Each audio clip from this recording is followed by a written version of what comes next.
to Product Academy Tough Stuff, the podcast where we cut through the noise and get straight to the toughest challenges in product management.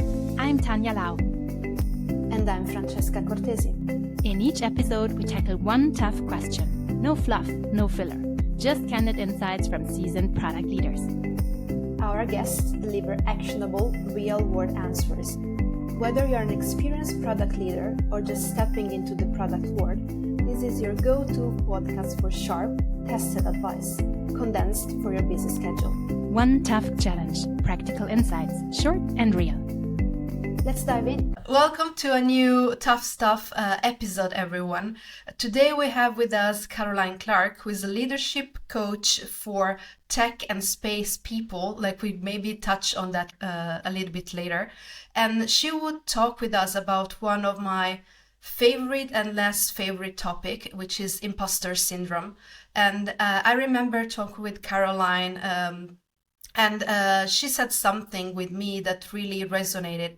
And she said that the imposter syndrome comes to you when you feel like you don't belong. And this really struck a chord because I have imposter syndrome a little bit like as this devil on my shoulder all the time. And when I reflected back, it was about putting myself in new context. Might have been a new company, a new job, a new responsibility with new colleagues or testing something new, which I tried to do quite a lot last year. And that's when I experienced more and more imposter syndrome. So today I thought we would talk with Caroline about how can I maybe not avoid, but deal with the imposter syndrome when I get a promotion or where I start something new. Welcome, Caroline. Thank you for having me, Francesca. And I think that's a really great way to kick off because those feelings are likely to come up when you're doing what's called crossing the threshold. So whether that's going for a promotion, also starting a new job, changing career, which is what I'm in the middle of right now, those feelings rear their head and come up. And it's very much about a fear of being seen as inadequate, being seen as not good enough. So it really does tap into that sense of, do I belong in this new situation that I find myself in? And can I just like double click on it, because there's like a little bit of advice everywhere where you see like imposter syndrome means that you are stepping out of your comfort zone, which I'm like, yeah, thank you. When I'm there, like doubting myself every 3 seconds, that's not really helpful. But obviously what you're saying is that another way, like on the other side of fear, there is testing something new. And that Absolutely. Is maybe, you know, like we are product people, like when we step into something new, we have like our ways of thinking, ways of coping, ways of defining that maybe we can even more concretely start applying when imposter syndrome knock on our shoulders. Yeah, absolutely. And having been in product for 12 years, I've been in many situations where other people around me haven't always understood what it is that I do. And I've spent a lot of time explaining what product is, the thinking around it, the approach that we take. You know, there's a lot of education. And I think that can be internalized and feed those feelings of being an imposter, because it comes across like other people just don't get what it is that you do. And it makes you like second guess and question yourself and question what you know. And when you're questioning your own competence is when you start to feel like, oh, maybe I'm not good enough. That inadequacy starts bubbling up. And this is especially so if you find yourself in a small product team, perhaps even the only product person within an organization, because you don't have peers around you necessarily to help kind of show how product is done properly within an organization. Can I just like you just spark two thoughts on my head.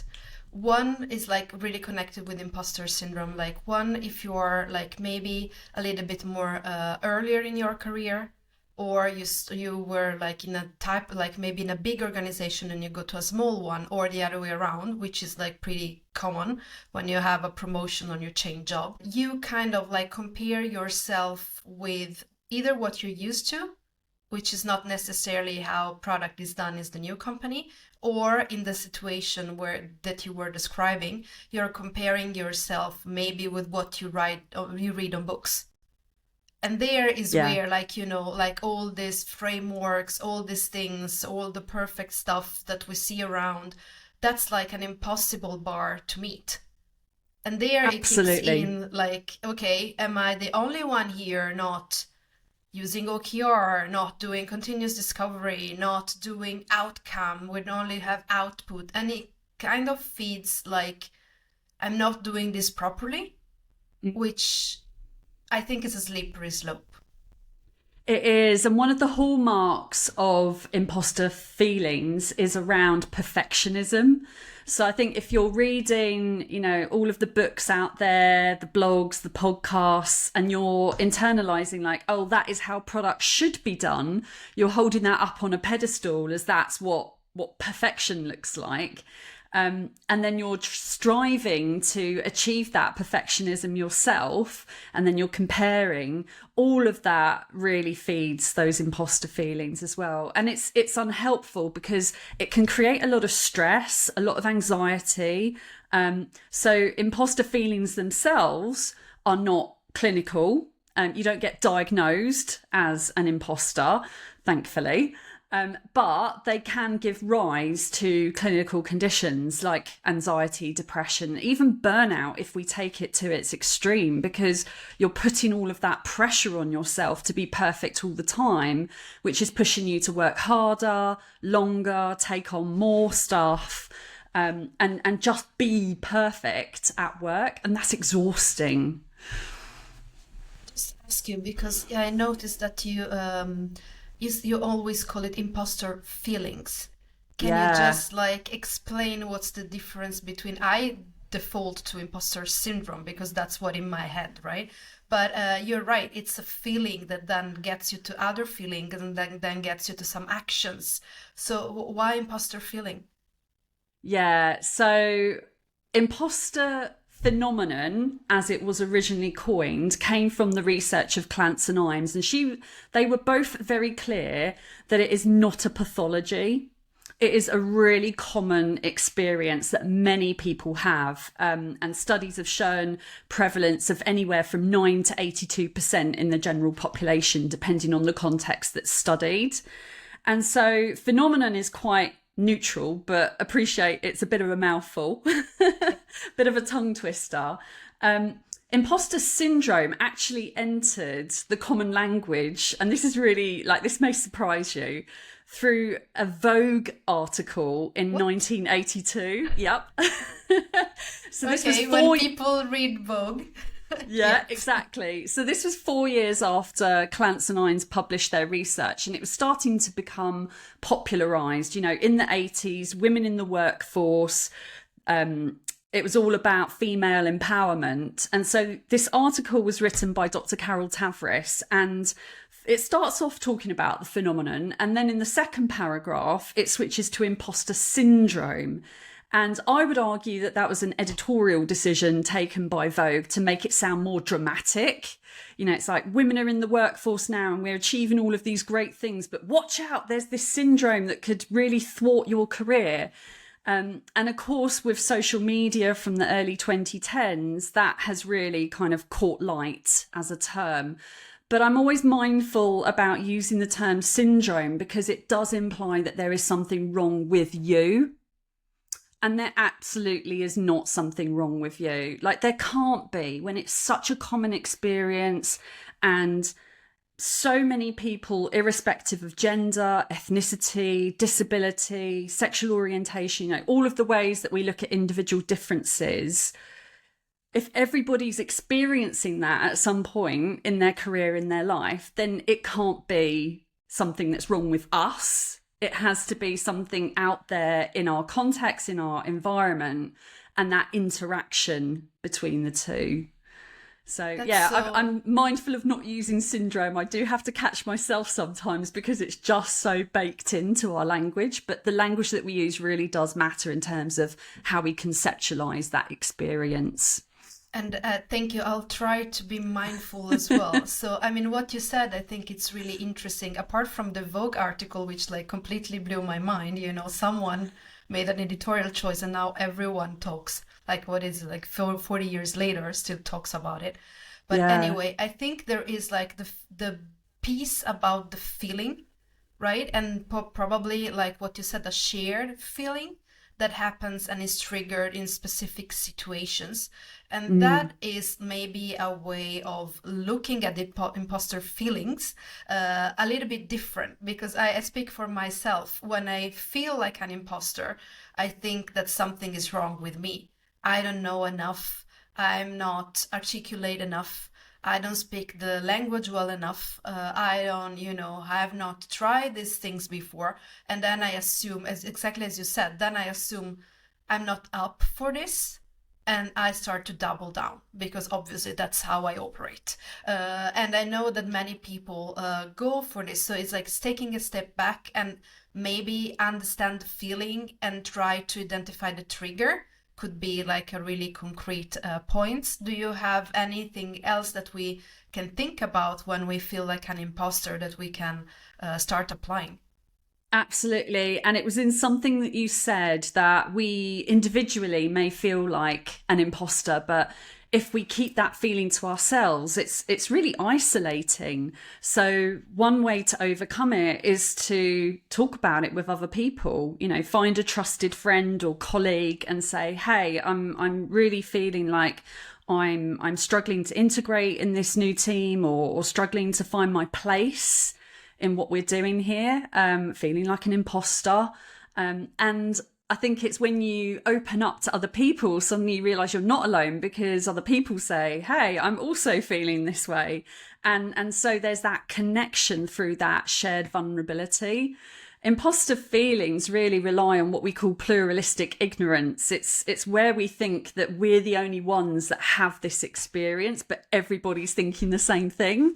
So by talking about it and making it safe to talk about that. So I think particularly as product leaders, we can model some of that with our teams, is particularly with our peers, particularly when there's a lot of change happening within an organization as well, potentially, is to say like, yeah, I'm really not sure about this. Like, what does everyone else think? Am I alone in this? Like, just open up that conversation and talk about it a bit more, because as we say, it is such a common experience. We don't have to go through it alone. We just need to open the lid and start talking about it. And then those feelings become less intense. They release their grip on us. And then we can actually get to the things that are going to make a difference in terms of working together, collaborating, trust, and so on. Definitely, I can really agree with that. I do work with my personal board of director, like some trusted people, and coming back to the specific question, like how do I handle these imposter feelings when I'm promoted or when I'm in a new job?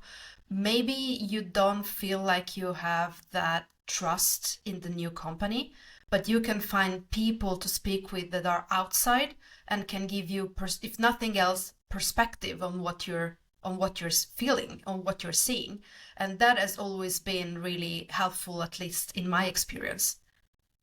Yeah, absolutely. And I think in addition to that, if we look at it as that sense that we don't belong, then we can look at how do we create those conditions where people do feel like they belong. And a big part of that can be making sure that there are people who are like us. So particularly for women, and I gave this talk recently to Royal College of Surgeons in England and Wales. So to the top female surgeons in the UK, surgery itself being a very male-dominated industry and discipline, is who are the role models around us that we can look to for that inspiration, that sense that, yes, if they're here, then I deserve to be here as well. And if they aren't present or there's few of them, that you can become that role model for yourself. Like, you've earned the position. You don't get promoted unless you have that competence, unless you have that capability. So you've earned the right to be there, regardless of how you may feel in terms of your sense of belonging. So it's for you to really step in and own that, for you and for everybody else that comes after you as well. Agree. And one thing that really helps me, like when I feel that, especially in those like, highly male dominated context, as in tech is a bit the same. I don't know how many times I've been the only woman in the room. Now it's getting a little bit better with the years. But I mean, when I started, like the old lady I am, I definitely was the only one in the room. And I was thinking, if everyone else think that you deserve to be here, why are you the only one doubting it? Yeah, exactly. So that is already like, exactly as you said, like you own that you're there. That's something. Then the feeling as you're there, and then you recognize the feeling and try to act on them. Yeah, and it's that internal narrative that we have sometimes going on in our heads. We focus on the negative. There is a natural propensity in the brain, like the negativity bias. It came from survival. And if you feel like you're not that you don't belong, that can be part of that survival threat as well. But you can change that. So just capture yourself, what it is that you're saying to yourself. And is that helpful or is that hindering you? This is me as the coach now talking, and change that. What would be a helpful thing to say? So working with women clients in particular, we can say to ourselves like, oh, I don't know how to do that. I'm not very good at that.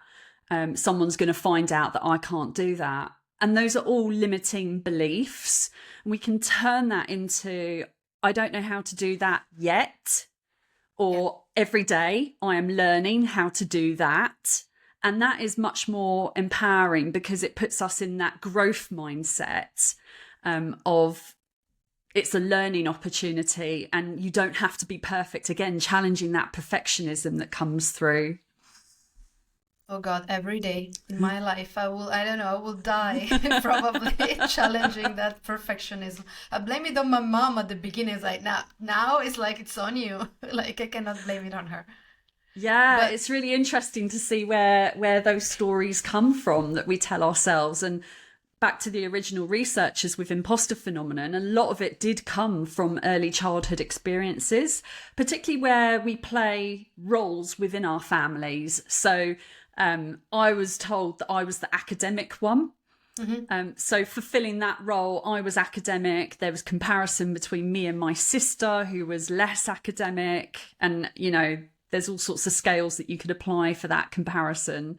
But that was the role that I fulfilled. And so when I later went to university and actually really struggled, I did law for a year in my early 20s, and it just wasn't the right course for me. But I had that role, that narrative, all that like little voice in my head saying, but you're the academic one. You should be able to make this succeed.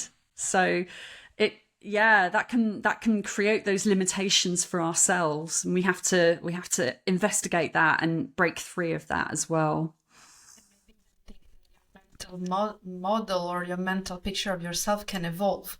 And if you feel like if you think you're the academic, you're maybe missing out on something else.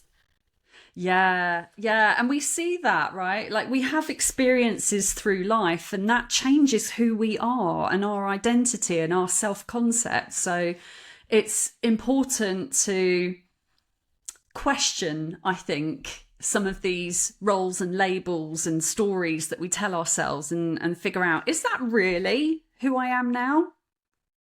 When I've done all of these other things as well. And that's what you can do with that question of belonging, is say, why don't I belong? If it's not me, who else is it going to be? Like, yes, it's me. I belong here. Exactly. And I mean, it's so interesting everything you say, Caroline. We could stay here like I don't know, 3 days. But there's one thing that I want to double click on, because you said at the beginning that, I mean, those feelings that we feel when we feel like an imposter, they are almost, I want to put a word there, universal, because so many people are feeling it. I mean, there's research about it. And I know you've done like a survey for like those feelings in product people. And I think it would be really interesting, you know, to anyone listening to this and feeling that they are not belonging, or feeling that they're like, you know, picture in their head doesn't match what other might think of them. Like what were the main findings on this survey? Something interesting to share with our listeners. Yeah, and thank you for your support in publicising it, and thank you to all of the listeners who took part as well. We had 84 responses, and that was a range of different experiences, different levels of experience. So I think it was quite representative of product as a whole. The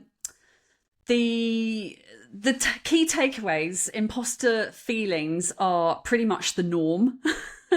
So over 78% of respondents said that they feel like an imposter frequently or intensely. And that was an average score of 74% on the scale that we were using, which was a psychometric instrument developed by Clance herself. Compare that to the general population, which is about 60 to 65%. And what we notice is that product people feel it much more often and much more intensely than the general population. So there's a question for us in there. Why might that be? And again, I think what we were saying earlier about the nature of product and finding ourselves in organisations that perhaps don't understand our discipline and are constantly questioning, like that can be a trigger for it. I went into the research with a hypothesis that imposter feelings were going to be more intense and more frequent the higher you climb in your career. So at senior levels, they would be much, much higher than at more junior levels. And the research showed the complete opposite, which was a really, really big surprise. So people that are just starting out in their career scored on average over 80% on the scale, whereas people at the other end, in more senior positions, were scoring around 69 on average. So that is actually a significant difference of at least 11 or 12 points there. And I think, again, that's probably because when you're moving into product, you don't know necessarily about the discipline, and there is that question of competence, and that maybe feeds into that question of belonging as well. So yeah, that was interesting, like complete opposite of what I was expecting. But that sometimes is nice to, you know, have like data invalidating your hypothesis. Absolutely, so that's that science. Keeps it spicy. Yeah. But I mean, what I'm hearing is basically like from that survey, we can take with us that everyone is in the same boat, because everyone, you know, like throughout all the different roles and disciplines and levels, like product people feel more imposters than your average person.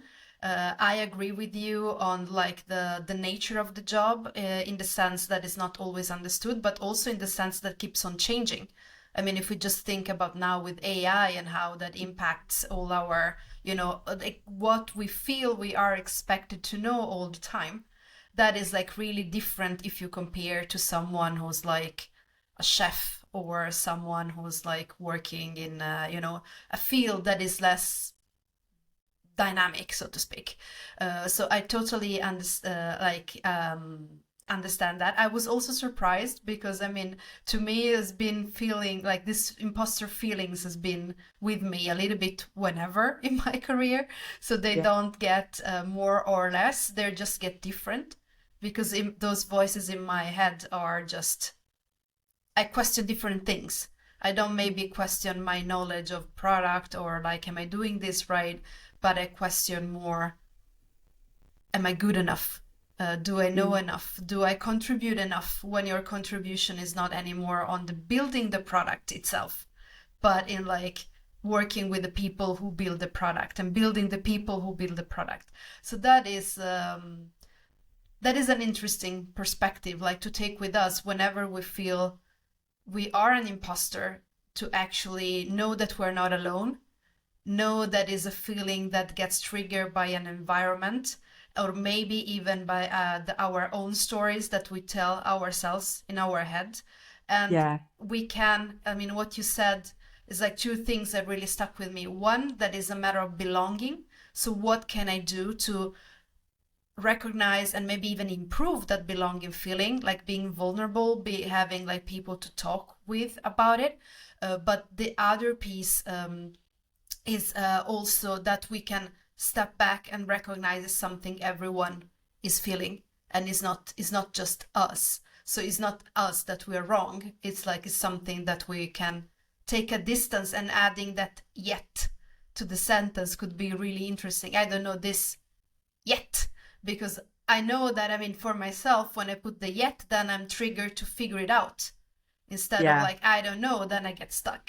So there is like this really concrete tips and things to think about when you step into a new role, when you get promoted.